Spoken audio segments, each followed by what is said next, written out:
DVD fire sale that went on. If you had some kind of way to have a device that read both, you were doing great. It's not like Blu-ray was any better than HD DVD. It just happens to be a kind of, format war. And that Blu-ray eventually won. So if you went out there and just had just tremendous number of HD DVDs that still play on your Blu-ray compatible player, then guess what? You made out probably better than most people with just buying the fire sale HD DVDs that were out there. The Beer Ninja, who made a great beer recommendation with the Summerfest, right? Summer Ale. I don't know. The Sam Adams Summer variety, which I happen to agree is very, very, very good. Although I can't remember the name of it, it is fantastic. I don't like Sam Adams in general, but I do like the seasonal brews. That happens to be one of them. The Beer Ninja talked about HP having long-term support of WebOS, and that being a reason why perhaps the overall tone for the HP touchpad price drop isn't ecstatic, right? Completely and totally agree. First of all, one of the reasons why it's very significant what's happening with the touchpad is that HP, it comes in a series of announcements. So many announcements that I didn't mention last week but warrant talking, is that HP, I mentioned this in the video about the investment in WebOS, but look at all the other things that are happening at HP right now. Heavy investment in software, heavy investment in services, divestiture in some of their cash cows of the past. PCs, mobile devices, printing even, okay? So HP looks to go from the great diversified company that we all have known them for to really limiting themselves substantially to what they're going to be offering in the future. This is significant because WebOS looks to be dying a death with it. Even though HP has come out and said, as I mentioned last week, well, we're going to support this. It's going to be an ongoing thing. WebOS isn't dead yet. Many HP executives chiming in on that this week. You pretty much know at this point WebOS is going to die with this particular iteration of the touchpad, and probably the Palm Pre 3, which I'm not sure is going to really make much of a dent. Not sure that's going to happen. And I really can't see that moving forward much in the future. So with WebOS having very limited updates and very limited support moving forward, that makes it a little bit less palatable to go out and buy a $99 touchpad, even though it's very, very capable. That being said, if you find a way to get the thing unlocked, to be able to, if it had a bootloader that was unlocked, for example, and put Android on it, wow, $100 Android tablet for something that's very, very capable with the hardware contained inside of an HP touchpad. Now that would be an awesome combination. Just throwing it out there. Linux of any variety might be, some would argue.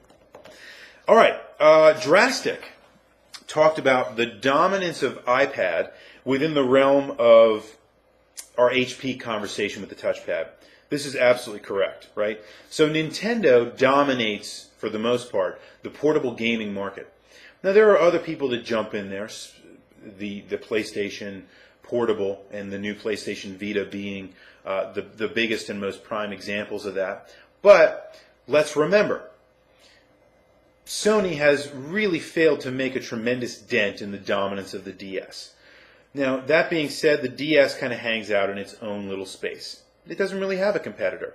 The PlayStation Portable kind of has its little niche, and everything else kind of falls into that category. Now, you might believe, as many people do, and honestly, as I do, kind of, or at least I'm starting to believe, that something like the 3DS fulfills a niche that will not be there for much longer.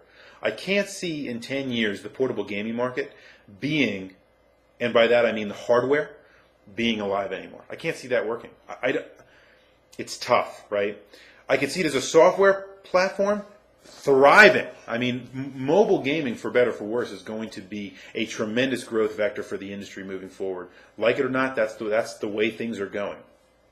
And as smaller, more portable devices become so much more powerful, you're going to be able to see gaming, games in the past that normally would require much greater hardware restriction that would not be on mobile platforms, capable of running on mobile platforms, and then the sky is the limit, guys. And at that point, I'm not sure what, as I say, the hardware gaming market is going to be. But for right now, it's hard to argue that Nintendo sits in anything other than all by itself in its market. But the HP touchpad does not sit in that, right? The HP touchpad is the giant company that starts a small niche competitor in order to try to knock off the dominance of the iPad. The portable tablet PC is not by any means new. It's not new by any stretch of the imagination. Okay? HP actually made some of the leading lines of touchpads. And by that I mean portable PCs that ran full-blown versions of Windows XP years ago, right? That could be utilized that were just utilized through a touch interface, right, with a stylus, what have you. But the iPad changed a tremendous amount of things. And any of you that were really watching the iPad launch event like I was really knew that that was the case. We were staring down the advent of a completely new genre of device. And I think it's really done a tremendous job in that regard. More on that in a little while. But people are probably waiting in this niche, the way Apple does all the time. People are waiting for the right price to happen in the right generation combination of Apple products in order to buy it. And right now, I'm not sure there's a lot of compelling options outside of the iPad. Why is that? There are many, many reasons. I love Android. I certainly understand the appeal of, say, a RIM device like the BlackBerry Playbook. There are plenty of people jumping in, including, HTC, Samsung, that have, with the Galaxy Tab, for example, from Samsung, that have jumped into the Android space of getting the tablet market. I think it is not nearly as robust yet as the Apple platform, but as it develops, I think it probably will be. And once they really give a viable alternative, you will probably see the shift that is likely to come in portable tablets. However, at current, it's very difficult to really make an argument that Apple isn't sitting really all by itself in that tablet space. And a lot of people are not buying notebooks anymore because the whole netbook phenomenon has kind of died. We talked about this several weeks ago. And now the tablet has kind of taken over as that dominant form. And one of the reasons why Apple has succeeded, by the way, is because it's willing to cannibalize itself where others would not. Apple releases the iPad knowing that in some ways there's probably going to lose a little bit of their MacBook and MacBook Air sales because people are going to buy an Apple iPad rather than that device. Apple's willing to do it. Most people are not. One of the reasons Apple sees tremendous success. Anyway, I thought Drastic made a great point about that and thought worth mentioning. Now, as I promised, Aerospike made a comment I wanted to talk about. Both price drops seem to be encouraging for many different reasons. I thought this was really articulated well, as I mentioned before. So we have several trends coming through, and some of them I've actually already mentioned, but I thought this was a great conversation piece about the realm of touch, right? And specifically touch control. Now, let's think about, this is not a new topic of conversation in the Weekly Wringer. We've talked about it many times for different reasons and for different products. But let's look at this. The reason that we end up with both price drops being encouraging is that I think we see the hardware becoming less significant to the overall importance of a technology market. Beyond that, it becomes maybe not necessarily important to a cultural market. And so if we have a 3DS, if I'm going to have a portable device at this point, it is very clear I'm going to have some kind of touch interface or I'm not going to sell any units. If you sell a device now that is completely button driven, it's either going to have to be just a retro gaming device, right? Or it's just not going to be able to work, right? It's just not going to be able to work. You're not going to be able to neglect touch because we've come to expect it culturally. It's just going to have to be there, right? Even when you have something like the PlayStation Vita, which has like touchpads on the back, which are crazy to me, but that's what it's doing. But it's still encouraging because touch has become a part of what we do, right? It's a part of our interface experience now. that has in many ways broken the dominance of the desktop as the platform of choice, which, by the way, was basically invented and perfected by Apple with the Macintosh, right? So we've come kind of full circle here, right? And I know that Aerospike didn't mention that. I've gotten away significantly from the comment. But the reason why both price drops are encouraging is because we've really witnessed a paradigm shift, right? A trend, as was mentioned in the post, right? We're trending toward touch interface devices that are really enmeshed in an experience that changes the way that the device interacts, right? So it becomes less of a question of, hey, this hardware is very expensive and therefore requires a ton of money in order to make an investment in, and more that we see that the device itself becomes secondary to the usability of the experience. And that, my friends here on the Weekly Wringer, is why the iPad retains its dominance thus far, because the experience is tremendous. Get yourself an iPad, watch what it does. The experience and the minutia are just that people pay attention to when they were making that device is fantastic. And I think it is one of the reasons why the price drops on both of these are encouraging, as iterated by Aerospike.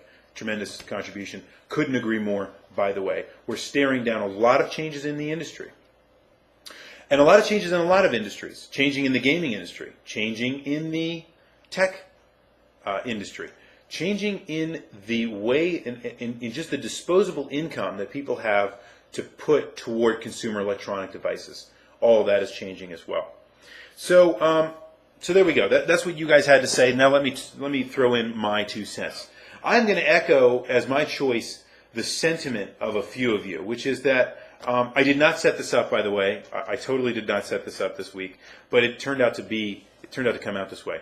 I had neglected to mention, as one of the price drops that was happening currently, as the Sony PlayStation, which is undergoing a price drop as of August 18th worldwide. I'm much more excited about that probably than either, because I'm probably more in the market for the PlayStation 3 than either of these things.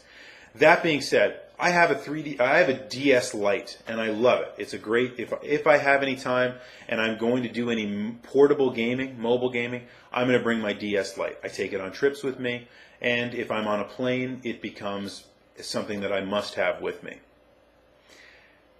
So I'm not really in the market for a tablet right now. I use my phone for everything else. So I'm not in the market for a 3DS. I really have no interest in it. I'm not looking to be 3D compliant. I don't need, I'm not really into that market. That being said, as many of you know, I played the 3DS at PAX East and loved it. Thought it was a great experience. Just not in the market for it. Let's see. The HP Touchpad. Out of the two, I'm more excited about the HP Touchpad because, as many of you commented, not because I'm necessarily interested in the HP Touchpad, I would never buy that. That's not my thing. But that price drop coming down shows that people are going to do a lot of creative things now to try to get into this market. That means that we as consumers are probably going to be the eventual winners here. It doesn't mean Apple has to drop its price necessarily, but I think you probably will see that pressure be put on them, and I think you will see price drops coming forward. The newer announcements that are coming out with iPhone 5, for example, whatever that might end up being, coming later on this year, and the eventual successor to the iPad 2, the iPad 3, I think you will see that those prices will kind of come down in the scope of things, at least trending in the future. And I am interested in the touchpad as being a valid platform moving forward. But the only way I'll invest in that is when it can fully replace what I can do with my notebook computer, and it simply can't do that at the moment. It's coming, folks. It will be here soon, but it simply cannot do that at the moment, and that's why I haven't made the investment. Although if you look to what iOS is doing in terms of the convergence of macOS, iOS into one convergent platform, it's coming, guys, and much to the chagrin of people like me that love macOS. But as those things kind of merge and the hegemony, if you will, of the desktop gets broken, then I'm going to have to be in the market for a tablet, as probably are many of you. And at that point, I will consider it. But so out of the two, I'm actually more interested and excited about the HP touchpad going down.